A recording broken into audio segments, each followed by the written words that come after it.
bonjour à tous. Donc cet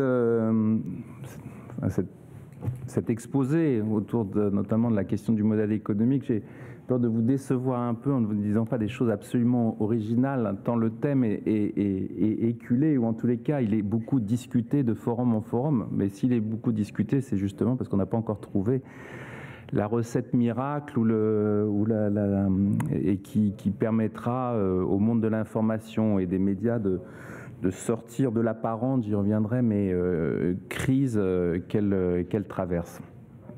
Et donc c'est vrai que la question du modèle économique, quel modèle économique, est quelque chose qui revient. La crise du modèle économique, l'obsolescence de certains modèles est un thème qui devient, comme on dit dans la profession, un marronnier.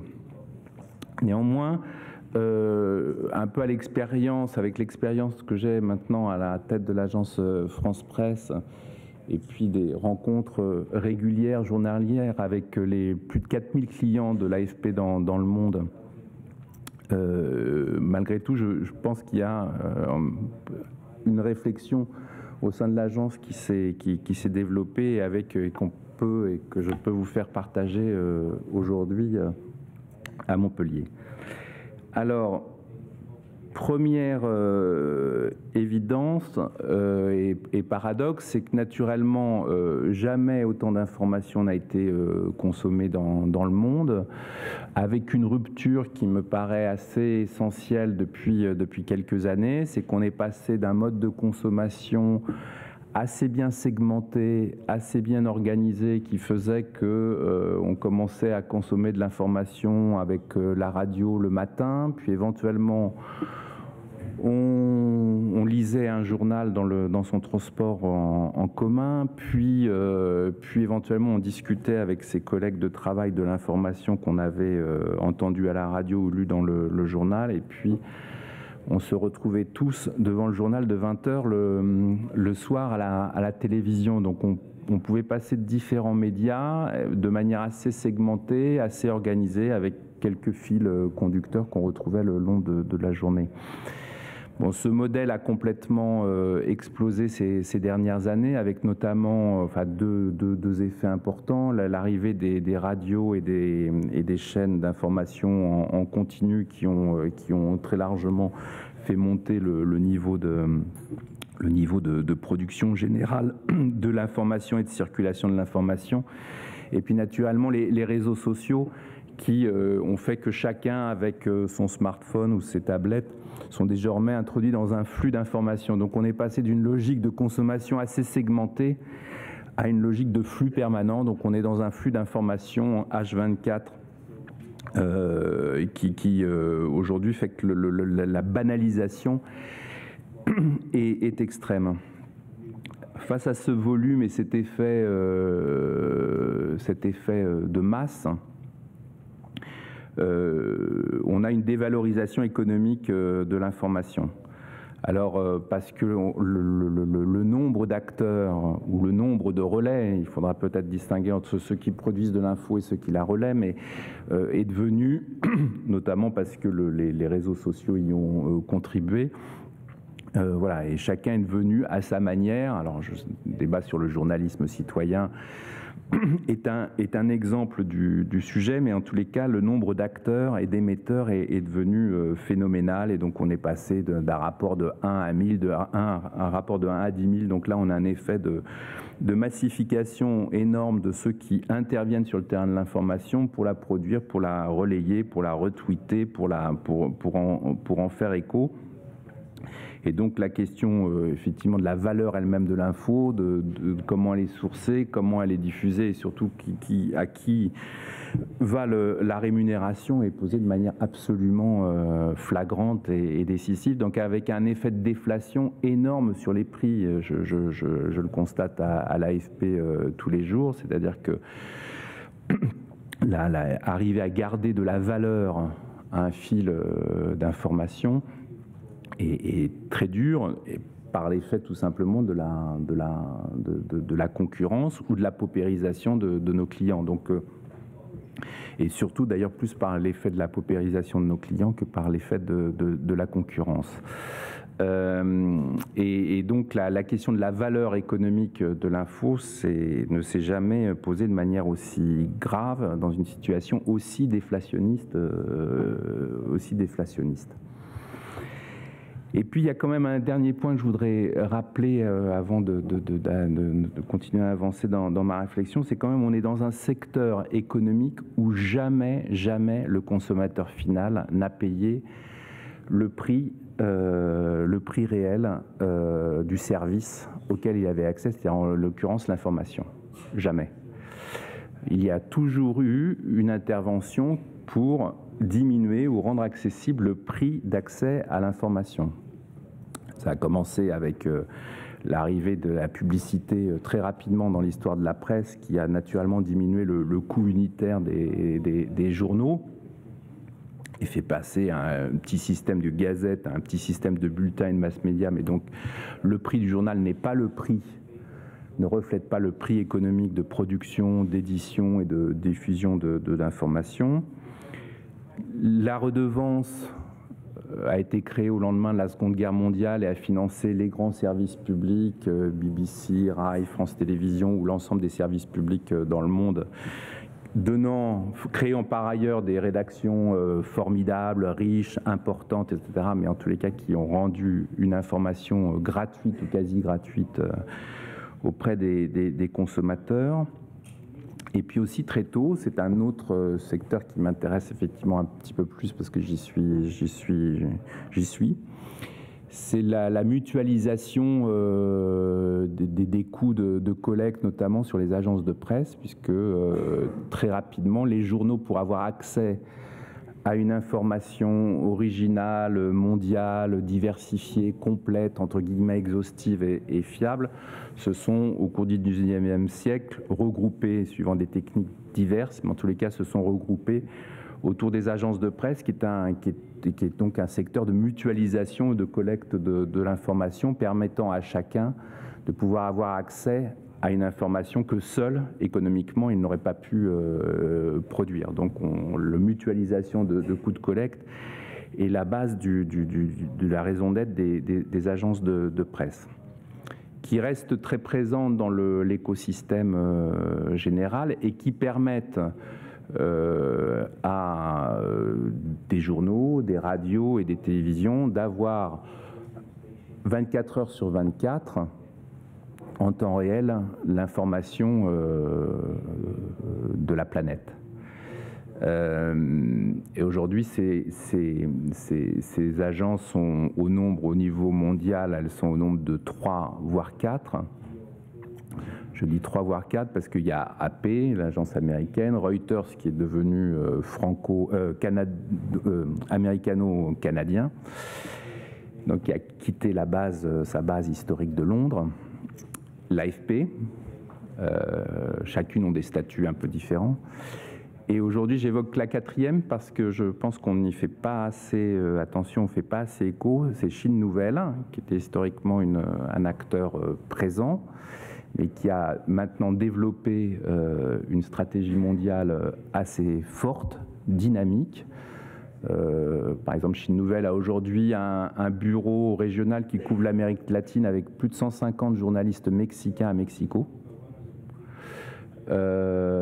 Et hier, j'étais invité à l'inauguration de la galerie que Chine Nouvelle ouvre rue du Faubourg Saint-Honoré, c'est-à-dire à 200 mètres de l'Élysée. Et c'est une galerie photo. Et il y a 2 ans, Chine Nouvelle faisait une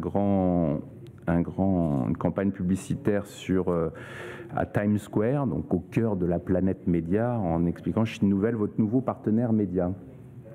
Et donc là, il y a un effet de concurrence direct sur nous, parce que les prix et la rentabilité économique de Chine Nouvelle voilà, n'est peut-être pas exactement, se juge pas exactement à la même aune que ses autres compétiteurs.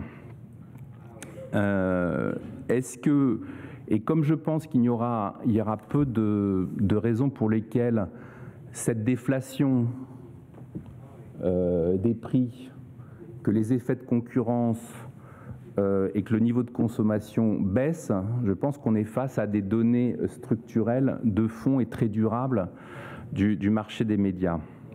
Alors est-ce que pour autant il faut désespérer. Et quel est l'enjeu économique? L'enjeu, c'est de remettre de la valeur économique dans le monde de l'information. Alors, il y a deux manières de faire. Il y a soit créer de la valeur autour de l'information, soit voir les choses de manière plus globale et de considérer que la valeur est mal répartie dans le secteur général de l'Internet. Alors, je pense que de toute façon, c'est les deux, hein, et qu'il n'y a pas simplement, et que la situation est suffisamment complexe pour, en tous les cas, jouer sur plusieurs leviers. Hein. Il n'y a pas un levier, mais il y a plusieurs leviers. La première chose, je pense que je m'adresse globalement à des journalistes, c'est d'abord de faire du journalisme, c'est de faire de l'info. Parce que la crise économique, en tous les cas de la valeur de l'information, vient aussi du fait que l'information se distingue de moins en moins. Et donc, il faut recréer de l'exclusivité, il faut recréer de la distinction, il faut recréer de la différenciation. Quand on s'aperçoit sur Internet et sur Twitter où est l'information, elle est finalement, elle se reconcentre sur quelques sources. Et finalement, on voit que les sources sont d'une très grande stabilité. Et donc, ça veut dire que le sentiment qu'il y ait beaucoup plus d'informations qu'autrefois est un effet de l'écho que provoquent les réseaux sociaux, le développement des sites internet des différents journaux, qu'une partie des rédactions papier, télé ou radio ont basculé sur Internet.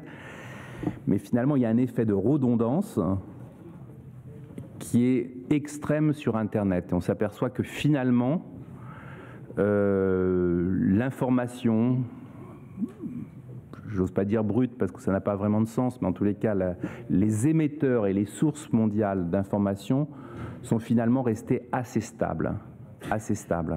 Ce qui, d'ailleurs, pour une agence de presse est plutôt rassurant, même si ça pose d'autres questions, et montre que finalement, les sources, parce qu'elles sont sérieuses, parce qu'elles doivent rester sérieuses ou qu'elles sont fiables, restent très présentes. Et il y a quelques années, où quand je suis arrivé à l'AFP, il y avait un débat sur le thème: est-ce que les agences de presse vont mourir? Est-ce que ce ne sont pas des dinosaures appartenant à un vieux monde passé? Donc finalement, c'est Jurassic Park avant l'heure. Enfin, voilà. Et non, et on voit que le nombre de clients de l'AFP ne fait que croître. C'est la valeur de chacun des contrats qui diminue. Donc c'est la valeur de chacun des contrats liés à ce que j'évoquais sur la concurrence qui diminue, ou parce que nos clients sont plus petits, ou les grands clients sont en difficulté économique, mais le nombre de clients augmente, ce qui veut bien dire que le besoin d'avoir une agence au départ, ou en tous les cas qui participe au travail de la rédaction, est un pilier ou est un élément essentiel. Simplement, la vraie question, et c'est vrai aussi pour les agences, c'est de recréer de l'exclusivité, et c'est de recréer aussi de la différenciation. Par exemple, pour l'AFP, on est sur des marchés mondiaux. Aujourd'hui, le chiffre d'affaires de l'AFP à l'international, c'est 55%. Donc on a plus de clients à l'étranger qu'en France, et notre chiffre d'affaires se fait majoritairement désormais à l'étranger, et ce ne sera une tendance qui ne fera qu'aller de l'avant. Simplement, on est sur des marchés où quand on se différencie vis-à-vis de nos clients en disant mais qu'est-ce que font AP, qu'est-ce que font Reuters, etc., on a un sujet de positionnement stratégique où à la fois on doit dire on fait comme eux. C'est-à-dire que vous êtes assuré d'avoir la même chose. C'est-à-dire que ce qui se passe au Chili, ce qui se passe en Amérique latine, en Amérique du Nord ou au Vietnam, et je salue mon collègue vietnamien, vous l'avez à l'AFP comme vous l'avez sur les autres. Mais aussi en quoi vous êtes différent. Et ça, pour nous, c'est une vraie problématique interne. C'est-à-dire qu'il faut à la fois qu'on fasse la même chose et en même temps qu'on montre des domaines d'excellence ou de différenciation. Mais ça, ce sont vraiment des questions journalistiques, des choix de couverture, des choix d'angle, et c'est très important que je pense que ça, c'est le point principal. Le deuxième point sur lequel il faut qu'on soit très attentif, et qui touche à l'écriture journalistique, c'est d'être beaucoup plus adapté à la question de la portabilité, justement de la continuité dans la mode de consommation de l'info. Les agences de presse ont la chance de ne pas avoir à subir le débat que des médias plus classiques ont à subir, c'est-à-dire est-ce qu'on travaille pour le papier, mais est-ce qu'il faut travailler pour le web, etc. Puisqu'en fait, les agences de presse, c'est un fil d'information Twitter avant Twitter, et c'est la mondialisation. Et l'idée d'un fil d'info continu et permanent, c'est ce que le grand public découvre à travers Twitter ou Facebook, mais c'est ce que produisent fondamentalement depuis 150 ans l'information continue, les agences de presse. Donc j'allais dire que en termes de métier, c'est une problématique qui est moins forte ou qui se pose de manière moins violente ou moins dure que dans d'autres secteurs. Et alors, bien évidemment, les pure players, et il y en a un certain nombre d'entre vous qui sont dans la salle, retrouvent un métier où là, il y a, j'allais dire, une certaine complicité ou une connivence culturelle qui est peut-être plus forte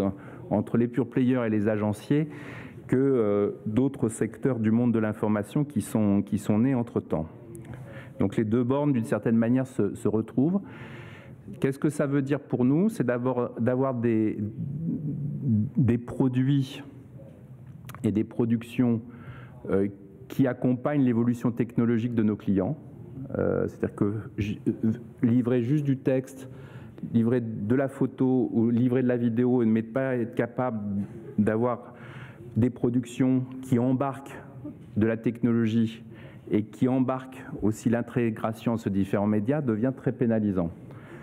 Aujourd'hui, le chiffre d'affaires de l'AFP sur les produits dits multimédia représente un petit peu moins de 10%.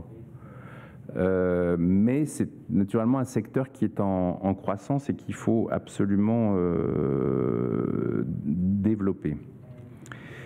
Alors, je l'ai évoqué, il y a le sujet central dans la consommation de l'information, de la vidéo. Si on veut redonner de la valeur à l'information, il y a un effet de distinction, d'exclusivité et d'enquête qu'il faut jouer sur le terrain de l'écrit, sur le terrain de l'image aussi, mais il est absolument certain que plus aucun titre d'information ne peut vivre, exister sans de l'image et sans de l'image animée. Pour deux raisons. D'abord, c'est le mode de consommation et d'entrée naturelle des citoyens du monde dans l'information. On rentre par l'image. Et deuxièmement, on le sait, c'est que les revenus publicitaires générés sur Internet se font d'abord et avant tout à partir de la consommation des vidéos. Donc, pour nous, il était, alors c'est juste un petit éclairage pour l'AFP, mais absolument central aussi d'exister en matière de vidéo. Et là-dessus, nous avions, j'allais dire, un défaut dans notre cuirasse ou un manque cruel dans notre offre. C'était que nous avions du texte, vous l'évoquiez, de la photo, de l'infographie, mais nous avions, il y a encore 3 ans, qu'une production de 20 vidéos par jour, là où nous sommes à 200. Et il était très important de rattraper ce retard. Je vais vous donner juste des chiffres, mais qui montrent bien la dynamique de chacun des marchés suivant les productions, pas de manière géographique, mais suivant les productions. Le texte à l'AFP a une croissance de son chiffre d'affaires d'environ 1% par an, depuis une dizaine d'années. Donc c'est une production très... Et cette croissance, c'est 50% de notre chiffre d'affaires. Le texte représente 50% de notre chiffre d'affaires et il croît de 1% par an depuis une dizaine d'années. Alors à l'intérieur du texte, il y a des langues qui sont plus dynamiques que d'autres, puisque nous produisons en 6 langues. Et donc on voit que l'arabe est dynamique, on voit que le portugais est dynamique et on voit que l'anglais est dynamique.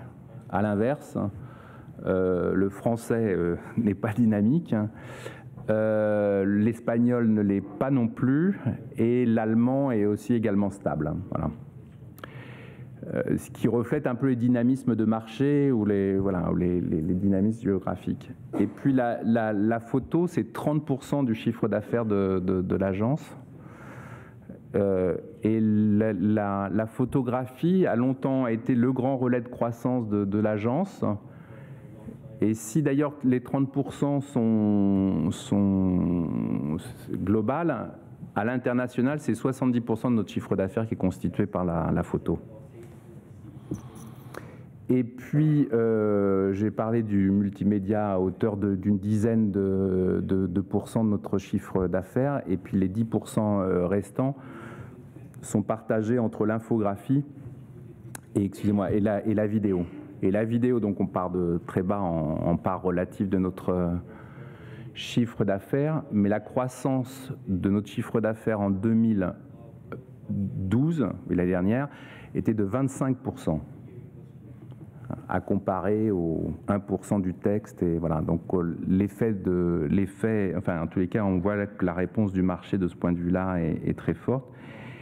Et plus aucune négociation ne se fait avec nos clients traditionnels de la presse sans que la négociation se termine sur le nombre de vidéos que nous sommes capables de produire chaque jour ou chaque mois pour aller nourrir les sites d'information des grandes adresses de presse écrite. Donc importance de l'image qui devient une question absolument centrale dans le modèle économique de demain, parce que c'est lui qui tire le trafic et qui génère du revenu, enfin qui est un élément moteur de revenu du publicitaire. La question après, c'est la question de savoir si on sera en mesure de faire payer ou pas le consommateur ou le lecteur ou le citoyen final. Là-dessus, je dois dire que je n'ai pas d'opinion très arrêtée sur le sujet. Je sais qu'il y a des débats homériques entre pure players ou même entre sites de presse sur le paywall et puis l'ensemble de ces dispositifs. Je pense qu'en tous les cas, on ne peut pas imaginer qu'il n'y ait pas à un moment une rémunération économique du lecteur.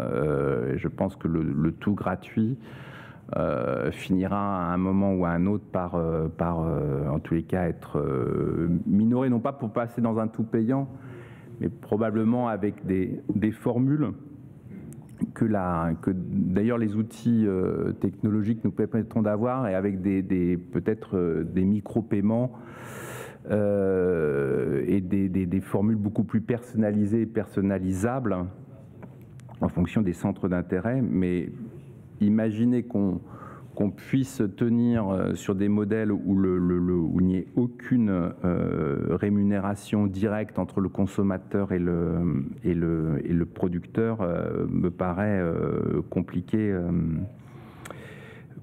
à terme. Mais qu'est-ce qu'on devra lui donner? De l'information, bien sûr, de l'information sous forme écrite et sous forme visuelle, de l'information avec de l'exclusivité, mais aussi probablement des services, et des services proches de l'information. Et donc là, c'est une grande question de savoir quels sont les... Alors, on parle du fact-checking, de la data, de la question éventuellement de faire des enquêtes à la demande. mais il faudra embarquer du service à côté pour créer une relation qui soit quand même plus interactive qu'aujourd'hui, parce que aujourd'hui c'est peu interactif. On y est au niveau au temps 1 ou à l'âge 1 de l'interactivité, c'est-à-dire on a un internaute qui arrive et qui commente. Bon, je pense qu'il faudra à un moment aller un tout petit peu plus dans une relation client un peu plus riche que juste je lis et j'exprime mon point de vue sur ce que je viens de lire.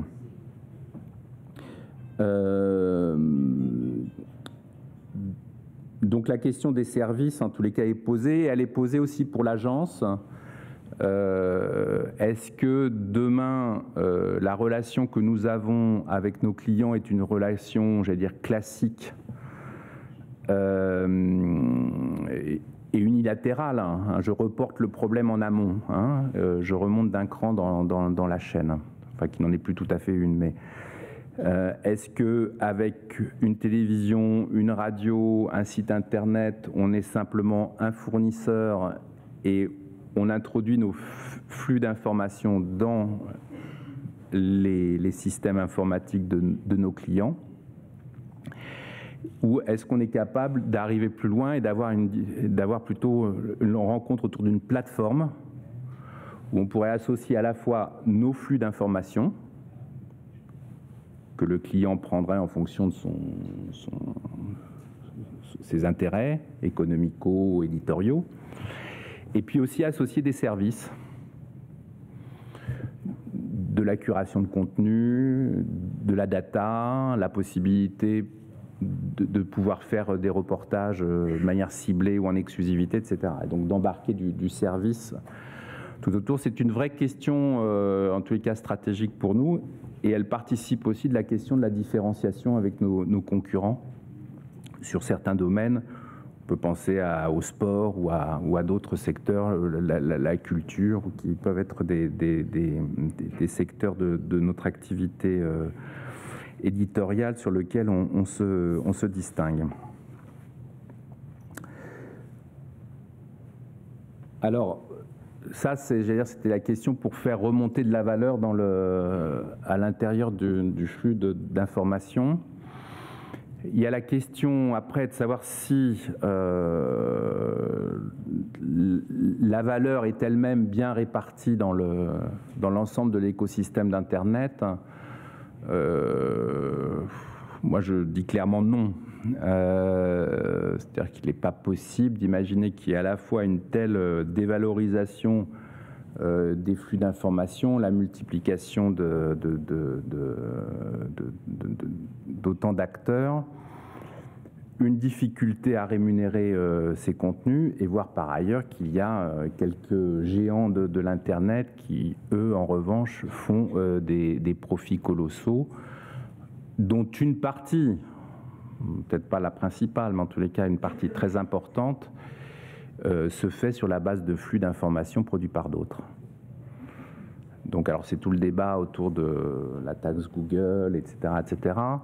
Je ne sais pas si la réponse actuelle, qui d'ailleurs vient d'être mise en œuvre aujourd'hui, enfin dont on a annoncé la mise en œuvre aujourd'hui, en tous les cas pour la France, est la bonne réponse, mais je n'imagine pas que cette situation puisse encore durer des années. Hein, je crois que là, il y a quand même... Alors, est-ce que ce sera par le terrain de la fiscalité, par le terrain de la régulation, par le terrain d'accords spécifiques par pays? Mais il me semble très difficile d'imaginer que la situation actuelle et que le partage, ce partage-là soit un partage absolument durable. Je ne dis pas ça pour ne pas traiter le premier sujet, qui est comment on remet de la valeur éditoriale dans un contexte de banalisation générale et de déflation économique. Mais voilà, il ne faudrait pas que ce deuxième sujet interdise de se pencher sur le premier. Voilà les quelques éléments un petit peu, je voulais vous faire partager, en étant naturellement à votre disposition pour peut-être répondre à des questions ou voilà, relancer. On va prendre quelques questions. Juste sur ce dernier élément, L'AFP est en contrat avec Google. Oui. Google est un partenaire qui vous verse de l'argent. Oui. Combien? Ah non, non, le secret des affaires existe, hein, donc je ne donne pas la valeur du contrat avec aucun de nos clients. Je me devais de avec aucun. Bien sûr, vous avez raison de la poser. Donc avec aucun de nos clients. Mais j'allais dire que l'AFP est un bon contre-exemple. Oui, c'est-à-dire qu'on a fait payer Google. Voilà. C'est-à-dire que quand il y a des dépêches AFP qui sont sur Google, ce sont des dépêches qui sont rémunérées. Et d'une certaine manière, voilà, c'est un contre-exemple qui est un bon exemple. Autre question avant de voir s'il y a des questions dans la salle. Vous ne l'avez pas véritablement abordé. L'AFP s'est posé la question, et je ne sais pas où en est la réflexion aujourd'hui. Doit-on continuer à être un intermédiaire dans l'information, être dans une logique B2B et continuer, comme c'est l'histoire et l'ADN de l'AFP, de livrer des journaux, ou doit-on s'adresser directement au consommateur final, à l'internaute de base?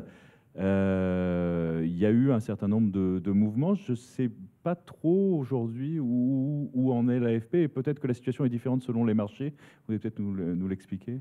Oui, quand je suis arrivé, effectivement, j'ai posé tout de suite la question de la présence de l'AFP sur Internet, hein, parce qu'il me semblait, il me semblait assez, comment dire, intellectuellement étrange qu'une des premières adresses d'information au monde soit absente d'Internet.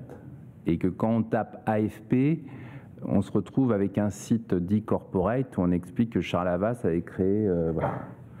Ce qui, bon, et alors même que nos concurrents, AP, Reuters, mais si vous regardez beaucoup d'autres, comment dire, d'autres agences de presse, ANSA en Italie ou voilà, enfin disons beaucoup d'autres agences de presse avaient pu développer un site internet en essayant de faire un partage entre le fil, comment dire, la production qu'on vend, et puis une information plus gratuite, mais qui est naturellement beaucoup plus light, ou en tous les cas beaucoup plus réduite en taille.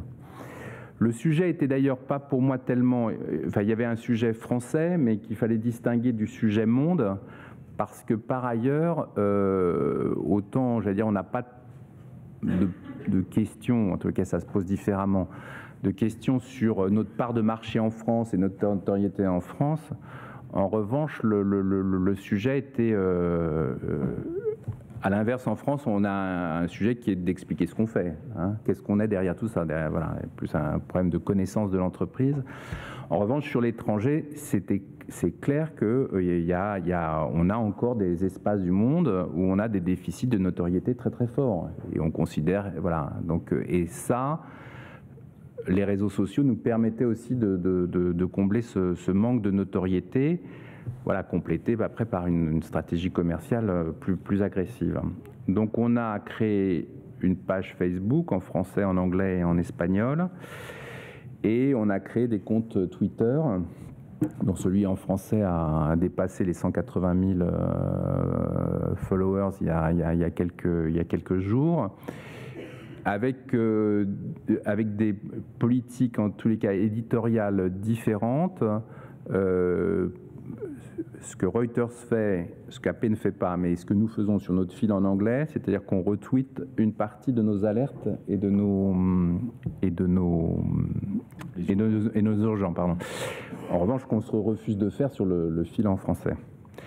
Mais, mais en français, on a en tous les cas mis en place une politique qui est assez vertueuse, c'est-à-dire que nous repointons nos tweets vers les sites de nos clients quand ils reprennent nos dépêches. Donc ça veut dire qu'à la fois on s'expose en tant qu'AFP et en même temps on renvoie du trafic sur nos clients via le passage en... Et j'allais dire, aujourd'hui, on a trouvé un équilibre qui avait pu soulever des interrogations chez les éditeurs de presse au départ et qui maintenant est acquis.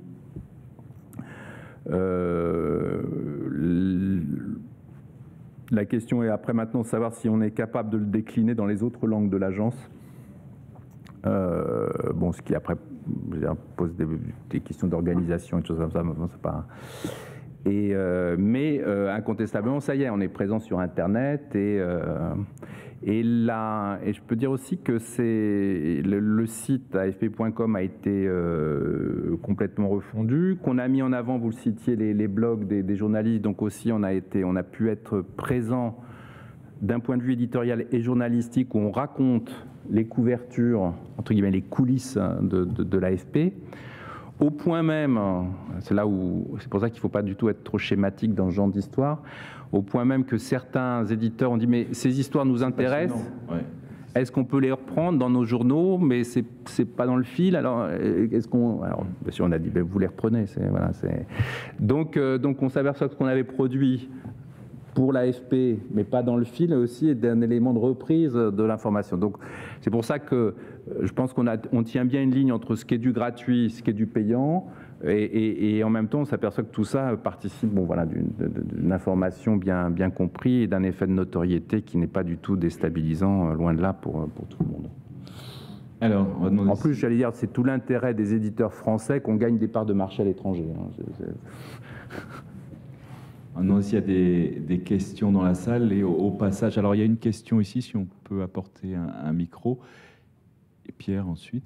Et je signale que si vous ne les connaissez pas, allez sur le site de l'AFP, voir les blogs, il y a notamment les blogs des photographes, mais pas seulement, qui racontent souvent l'envers du décor de leurs photos, de leur couverture de l'actualité, et c'est souvent extrêmement instructif et passionnant. Un mot de présentation et votre question. Merci. Je suis Barthélémy Kwame, de ActuRoute à Abidjan, en Côte d'Ivoire. Je dirige aussi la rédaction Internet de Fraternité Matin.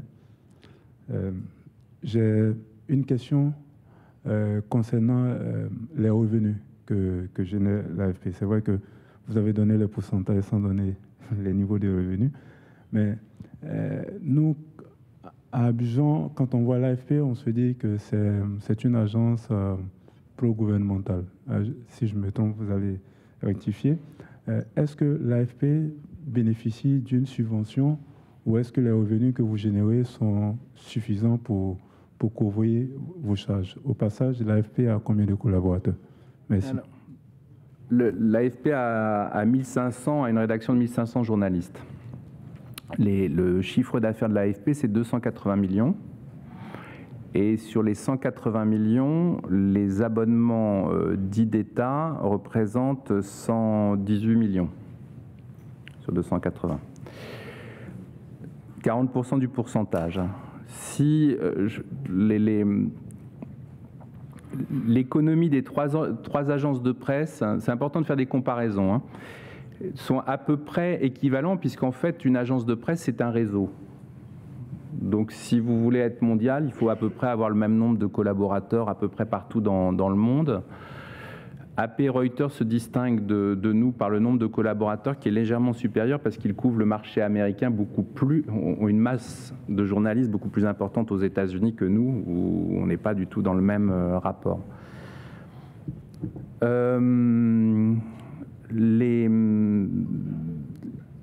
Reuters, la maison mère, refinance régulièrement, joue un peu, d'une certaine manière, le rôle ou la responsabilité que l'État joue vis-à-vis de l'AFP, parce que la maison mère Reuters refinance en permanence la partie agence d'information générale de Reuters.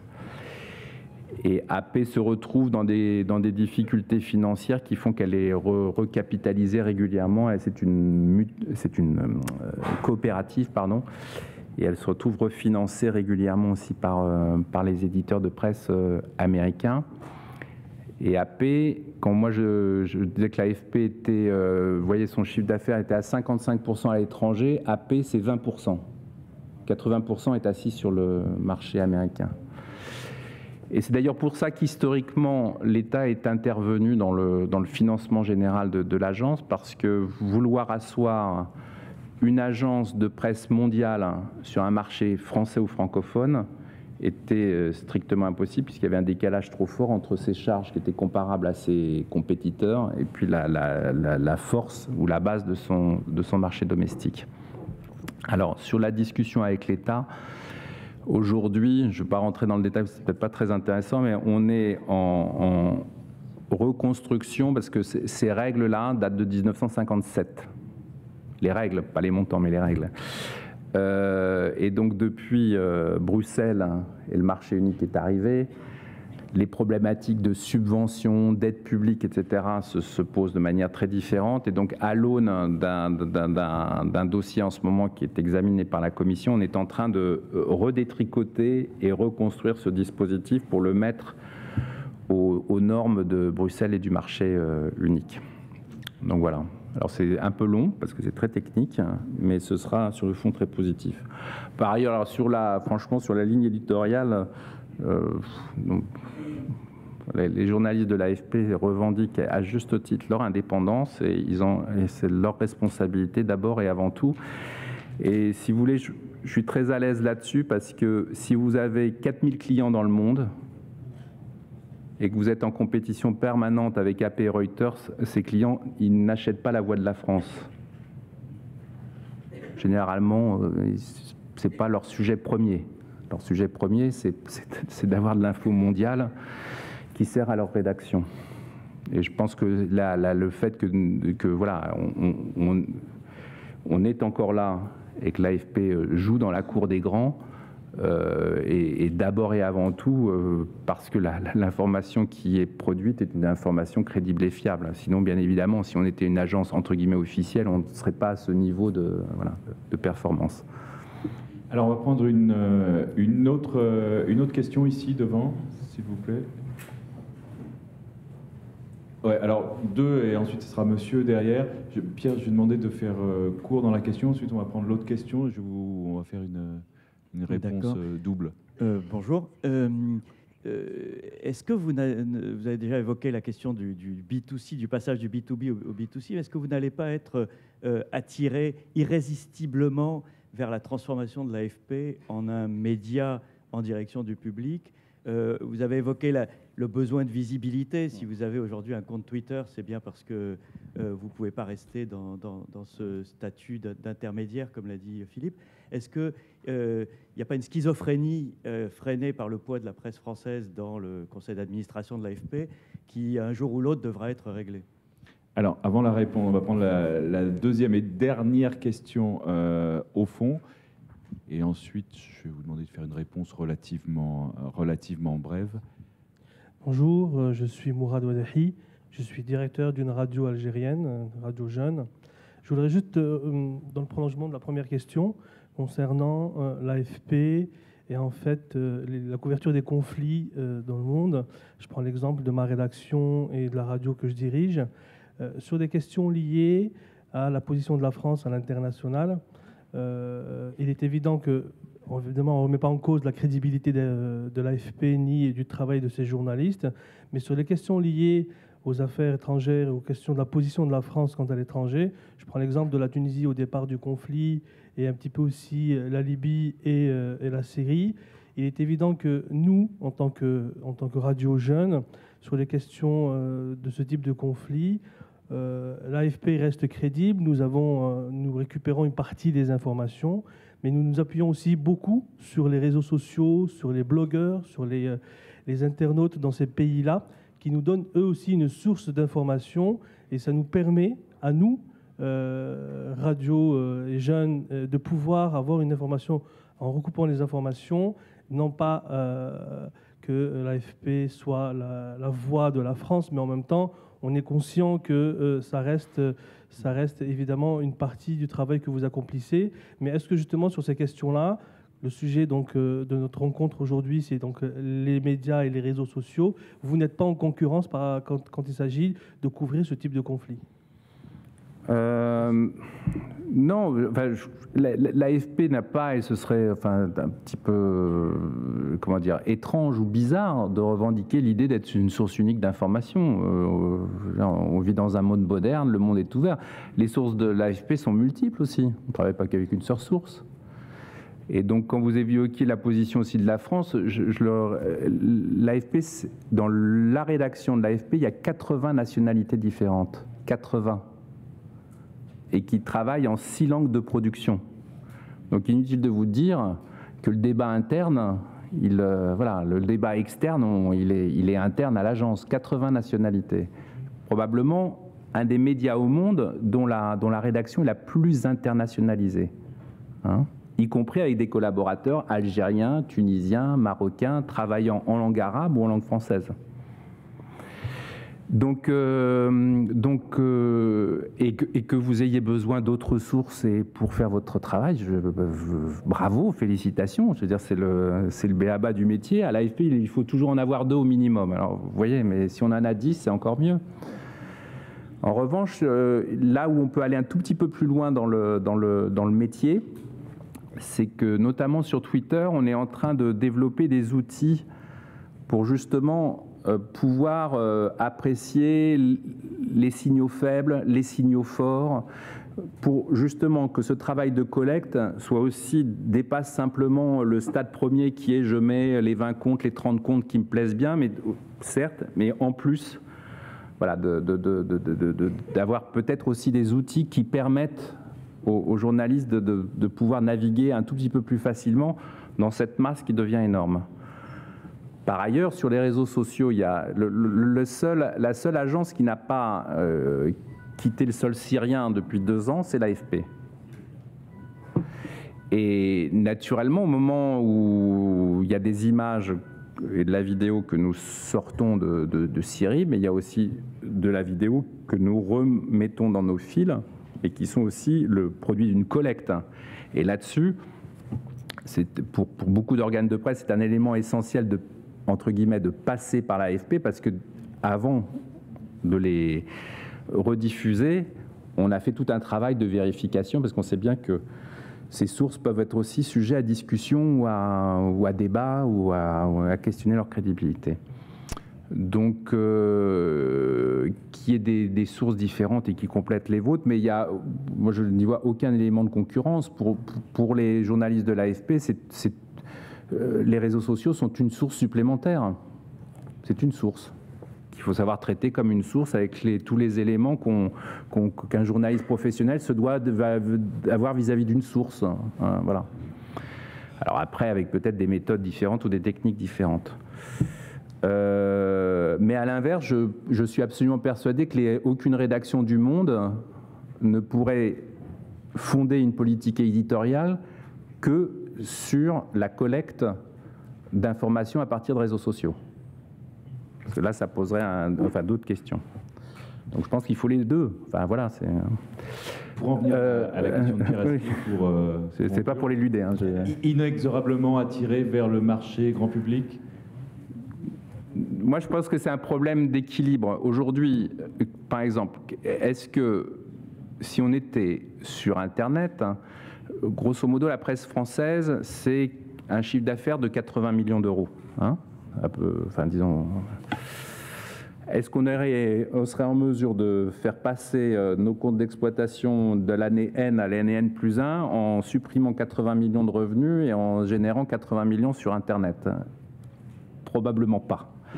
Donc il faut quand même bien distinguer la question de la notoriété et, j'allais dire un peu plus fondamentalement, de la présence en tant que adresse d'information qui a aussi sa capacité à intervenir du point de vue journalistique sur un certain nombre d'informations dans un monde ouvert. Et puis la question économique.